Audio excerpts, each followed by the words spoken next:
नमस्कार, मैं हूं आपके साथ मेनका चौधरी और बिहार के पॉलिटिकल सिनेरियो पर चर्चा के लिए एक बार फिर से आपके सामने और मेरे साथ हैं प्रभात जी। प्रभात जी, स्वागत आपका। नमस्कार। देखिए, अलग अलग मुद्दों की हम बात कर रहे हैं, रोज चर्चा कर रहे हैं। अब हम चेहरों की भी जरा चर्चा कर लेते हैं कि बिहार की राजनीति में जो चेहरे हैं, बड़ी पार्टियों के चेहरों की तो बात हमें पता है, चाहे वो तेजस्वी हो, नीतीश कुमार हो या उधर बीजेपी के चेहरे हों। अभी उन चेहरों की बात करते हैं जो बहुत मेहनत कर रहे हैं। क्या उनकी मेहनत रंग लाने वाली है? बेसिकली जो सुर्खियों में है। जी हाँ, जो सुर्खियों में है। और उन्हीं में से एक चेहरा है प्रशांत किशोर का। प्रशांत किशोर काफ़ी मेहनत कर रहे हैं, बहुत पसीने बहा रहे हैं, पिछले चुनाव में भी, चुनाव खत्म होने के बाद भी, और अब एक बार फिर बहुत तेजी से वो एक्टिव हो रहे हैं। प्रशांत किशोर को लेकर आज थोड़ी चर्चा हो जाए। जी बिल्कुल मैम। क्या बिहार में जमीन पर भी उनकी चर्चा हो रही है? कितने बड़े फैक्टर प्रशांत कुमार? मेनका सबसे पहले तो ये कि प्रशांत किशोर कहें या प्रशांत किशोर पांडे कहें, जी, ये बिहार में इसकी चर्चा बहुत तेजी से चल रही है। और प्रशांत किशोर बिहार में गांव-गांव में आज चर्चा में तो हैं। मतलब मुख्य धारा की पार्टियों के साथ साथ अगर सबसे ज़्यादा किसी की चर्चा हो रही है तो वो प्रशांत किशोर की हो रही है। और सिर्फ बिहार ही नहीं, बिहार के बाहर भी, क्योंकि बिहार जो है वो देश की राजनीति का केंद्र रहा है शुरू से। और अभी अब चूंकि अगले 2-3-4 महीनों में चुनाव होने हैं तो ऑब्वियस सी बात है कि बिहार की राजनीति चर्चा में है। लेकिन इनमें अगर आप देखिए तो बिहार की राजनीति में हमेशा जातीय प्रभाव रहा है, क्षेत्रीय प्रभाव रहा है, क्षेत्रीय छत्रपों का प्रभाव रहा है। और उन्हीं प्रभावों की चर्चा जब भी बिहार में चुनाव की भूमिका तैयार होती है, पृष्ठभूमि जब चुनाव की तैयार होती है या जब समय आता है तो उनकी चर्चा शुरू हो जाती है। उसी कड़ी में प्रशांत किशोर की भी चर्चा चल रही है इन दिनों। लेकिन प्रशांत किशोर के साथ जो सबसे बड़ी एक लड़ाई है प्रशांत किशोर की, वो मुख्य धारा की पार्टियों के साथ साथ जो उन पे आरोप लग रहे हैं। कोई आरोप लगा रहा है कि वो बीजेपी की बी टीम है, कोई आरोप लगा रहा है कि प्रशांत किशोर की जो जन सुराज पार्टी है जेएसपी, वो सिर्फ वोट कटुआ है।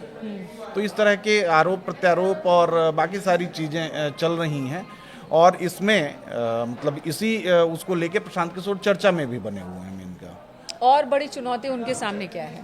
देखिए, क्योंकि मेहनत वो बहुत कर रहे हैं, मेहनत के हिसाब से फल मिलता नहीं दिख रहा। मेनका ये कहना थोड़ी जल्दबाजी होगी कि मेहनत के मुताबिक फल नहीं मिल रहा है, लेकिन मेहनत कर रहे हैं। देखिए, प्रशांत किशोर के साथ जो सबसे बड़ी दिक्कत है ना, वो ये है कि बिहार की राजनीति हमेशा जातीय समीकरणों में बंधी हुई है। जैसा मैंने कहा, प्रशांत किशोर के लिए ब्राह्मण वाली पहचान जो है ना, जैसा मैंने पहले ही कहा आपसे कि प्रशांत किशोर कहें या प्रशांत किशोर पांडे कहें, वो ब्राह्मण की पहचान जो है वो उनका पीछा नहीं छोड़ रही है। और बिहार की राजनीति में जब 1989 में, मतलब लेट 80s वाला जब दौर शुरू हुआ और देश भर में मंडल कमंडल की राजनीति जब शुरू हुई, उसके बाद से आप अगर बिहार को देखें तो बिहार में कोई सवर्ण चेहरा मुख्यमंत्री नहीं बना है, ना ही कोई बहुत बड़ा चेहरा उभर के आया जो सवर्ण वर्ग से आता हो, सवर्ण समुदाय से आता हो।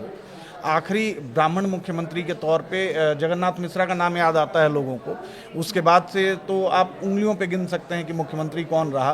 भाई लालू रहे, लालू के बाद राबड़ी रही, और राबड़ी के बाद नीतीश रहे। देखिए, आप जो कह रहे हैं बहुत सच्चाई है, इतिहास है, लेकिन इन्हीं सालों में तो एक बड़ी आबादी है, मतदाताओं का एक बड़ा नंबर है जो पढ़े लिखे हैं, जाति के कैटेगरी से बाहर निकलने की कोशिश दिख रहे हैं। प्रशांत किशोर उन्हें टारगेट करने की कोशिश कर रहे हैं, तो ये जाति वर्ग से बाहर निकल पाएंगे? देखिए, मेनका यही वजह है कि प्रशांत किशोर चर्चा का विषय बने हुए हैं। प्रशांत बिहार की पूरी राजनीति को जाति से निकाल कर वर्ग और विकास की तरफ बात कर रहे हैं प्रशांत। उन्होंने एक अच्छी चीज़ ये रही है उनके साथ अभी कि उन्होंने मतलब दावा तो ये किया है कि वो 243 सीटों पे चुनाव लड़ेंगे, पूरे 243 पे, लेकिन उन्होंने किसी को अभी ना मुख्यमंत्री का चेहरा प्रोजेक्ट किया है, ना खुद को, ना पार्टी में से किसी और को। वो सिर्फ अभी मुद्दों पे बात कर रहे हैं, लोगों के बीच जा रहे हैं, पदयात्रा कर रहे हैं, सभाएं कर रहे हैं, रैलियां कर रहे हैं, छोटी छोटी बैठकें कर रहे हैं वो। टाउन हॉल टाइप की चीजें भी तो कर लोग रहे कह हैं। रहे हैं कि कहीं ना कहीं आधे अधूरे मन से काम कर रहे हैं। नहीं, कुछ लोग ये भी कह रहे हैं कि बीजेपी की बी टीम की तरह काम कर रहे हैं। देखिए, इसको बी टीम की तरह आरोप, भाई पॉलिटिकल पंडित या उनके राजनीतिक विरोधी ये आरोप लगाते रहे हैं, बात सही है, ये आरोप उन पर लग रहा है कि बीजेपी की बी टीम है, बीजेपी के फायदे के लिए काम कर रहे हैं, उनका जो पूरा वो है राजनीतिक टारगेट जो है वो सिर्फ और सिर्फ बीजेपी को फायदा पहुंचाना है। लेकिन वो जो मुद्दे उठा रहे हैं ना, वो मुद्दे बहुत अहम हैं। और मतलब इसी उसमें जब आप देखिएगा कि किसी भी खास समुदाय पर केंद्रित नहीं है उनकी जो बातचीत है, वो ये नहीं कह रहे हैं कि मैं अपनी जाति वालों के लिए ये कर दूंगा, मैं दलितों के लिए ये कर दूंगा, मैं ओबीसी के लिए ये कर दूंगा, मैं ईबीसी के लिए कर दूंगा। नहीं, वो कह रहे हैं कि भाई हमारे बच्चे जो जिनको अभी तक शिक्षा नहीं मिल पा रही है, जिनको रोजगार नहीं मिल पा रहा है, जिनको अच्छा स्वास्थ्य नहीं मिल पा रहा है, वो सबकी बात कर रहे हैं। लेकिन अब किसी देखिए, जाति या वर्ग लोग की ये भी बात कह नहीं रहे है। हैं, प्रभा जी, लोग ये भी कह रहे हैं जी। कि अरविंद केजरीवाल बनने की कोशिश कर रहे हैं। लेकिन ये दिल्ली नहीं है, ये बिहार है, जहां पर पहले ये पूछा जाता का नाम है, नाम बता दो, क्लियर नहीं हुआ जात, कौन गांव है, तो हाँ। ये पूछा जाता है। वहां अरे पर वो सिंपल सा, बिहार में तो सीधे यही है कि कौन जात हो भाई। कौन जात हो। अगर आप किसी से नाम बताइए अपना, हाँ। कि भाई मैं फलाना कुमार, कहता कौन जात हो। बिहार की राजनीति में ये कोई नया वो नहीं है। लेकिन प्रशांत उसी को तोड़ने की कोशिश कर रहे हैं, उसी जिंक्स को तोड़ने की कोशिश कर रहे हैं, उसी मिथक को तोड़ने की कोशिश कर रहे हैं। और दिल्ली और बिहार में अंतर है, बहुत अंतर है। बहुत अंतर है।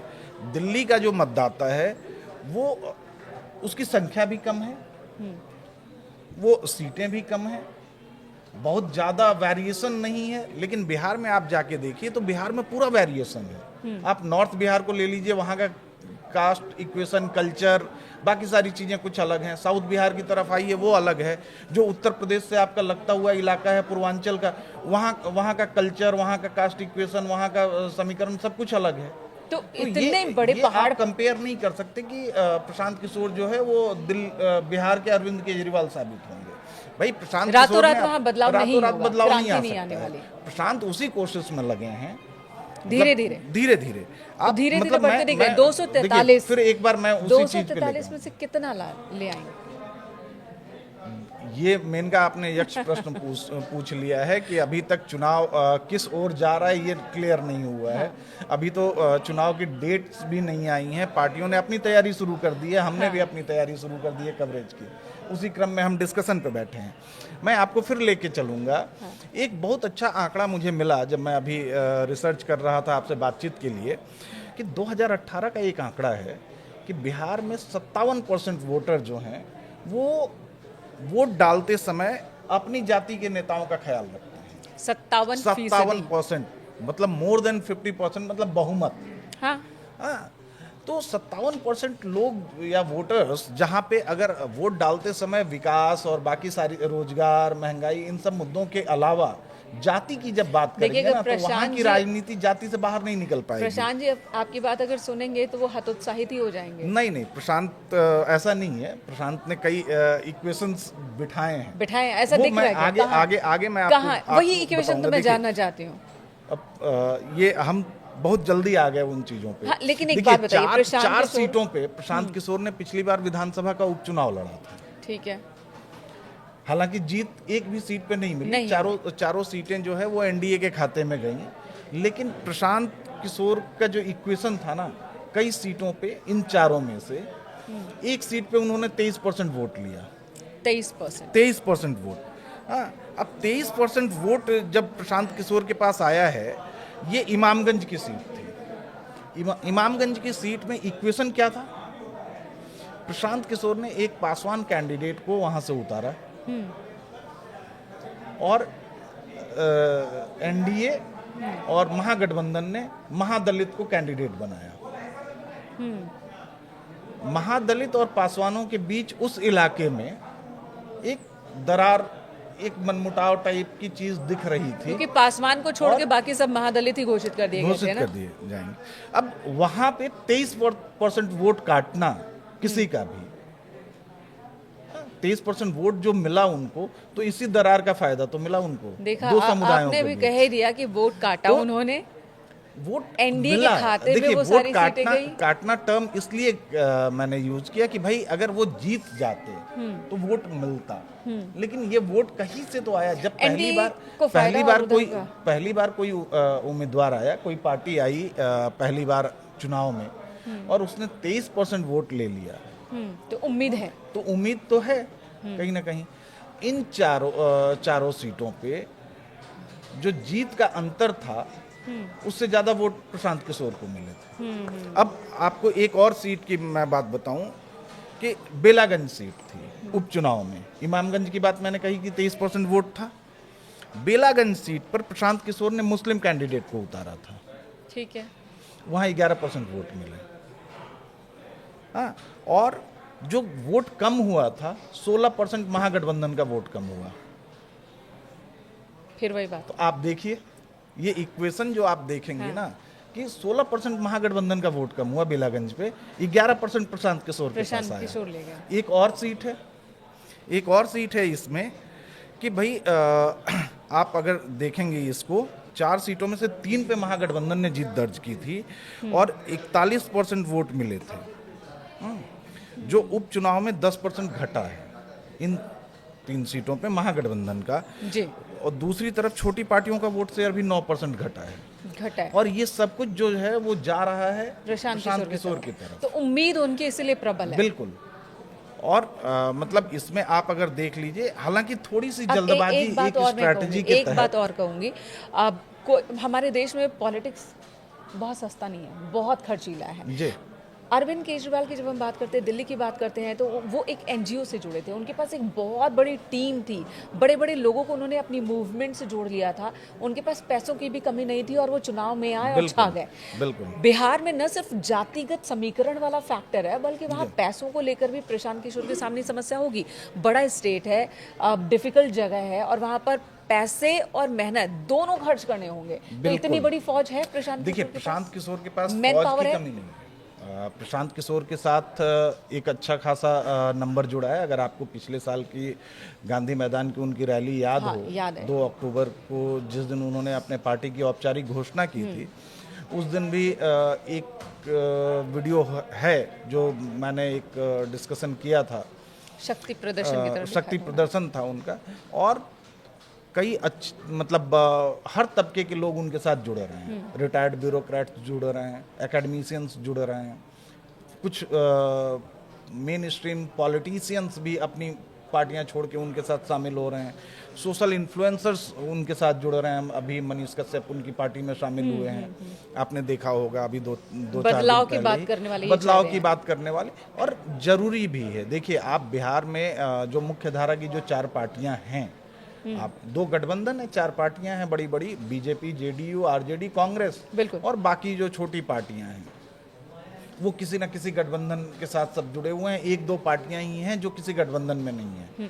जैसे बिहार में एमआईएम है, ठीक है, वो किसी गठबंधन में नहीं है। प्रशांत की जेएसपी अभी तक किसी गठबंधन में नहीं है और बीएसपी किसी गठबंधन में नहीं है। क्या ये दोनों साथ भी आ सकते हैं? देखिए, ये कहना मतलब मुझे नहीं लगता अभी कि दोनों साथ आ सकते हैं या ये तीनों मिलके कोई एक नया गठबंधन बना लें, ऐसा वो नहीं दिख रहा है। लेकिन उनकी मौजूदगी तो है। ये तीनों मिलकर गठबंधन नहीं बनाएंगे, लेकिन तीनों मिलकर वोट जरूर काटेंगे। खेल तो बिगाड़ देंगे। खेल अच्छा, ये दिलचस्प मतलब बना जो देंगे। आंकड़े मैंने आपको बताया, दिलचस्प बना देंगे। इमामगंज का, बेलागंज का, या आपको तरारी और रामगढ़ का, तो इसमें खेल तो ये बिगाड़ सकते हैं। आप अगर देखें 2020 के चुनाव में, सीमांचल के इलाके में ओवैसी ने खेल बिगाड़ा ना। ओवैसी के 5 कैंडिडेट जीत के आए और 15 सीटें ऐसी थीं सीमांचल की जिसपे कि अगर ओवैसी का कैंडिडेट नहीं होता तो हो सकता है कि वो सीटें महागठबंधन के पक्ष में जाती। चलिए, ओवैसी जी की भी बात करेंगे, लेकिन वो बाद में अगले दिन करेंगे। यहाँ पर प्रशांत जी की बात हो रही है, तो अब आखिरी एक और सवाल पूछ लेती हूँ। प्रशांत जी अगर कुछ सीट ले भी आते हैं जी, इतनी तो नहीं लाएंगे कि कुछ वो बना सके, तो उन्हें किसी न किसी के साथ जाना होगा। तो फिर वो किसके साथ जा सकते हैं? देखिए, अगर प्रशांत जी सीट लेकर आए तो वो हो सकता है कि किंग मेकर की भूमिका में हो। किंग मेकर किंग मेकर की भूमिका और में। किंग मेकर के लिए देखिए, कितनी सीटों की जरूरत तीन होगी? तीन सिचुएशन है। एनडीए को बहुमत मिल जाए, महागठबंधन को बहुमत मिल जाए, या किसी को बहुमत ना मिले। किसी को बहुमत ना मिले इस सिचुएशन में प्रशांत किशोर की भूमिका अहम हो जाएगी। आपको एक आश्चर्यजनक आंकड़ा बताऊं कि अभी कुछ दिन पहले एक सर्वे मैं कहीं पढ़ रहा था। उस सर्वे में बिहार के मुख्यमंत्री के तौर पे तीसरी सबसे बड़ी पसंद प्रशांत किशोर थे।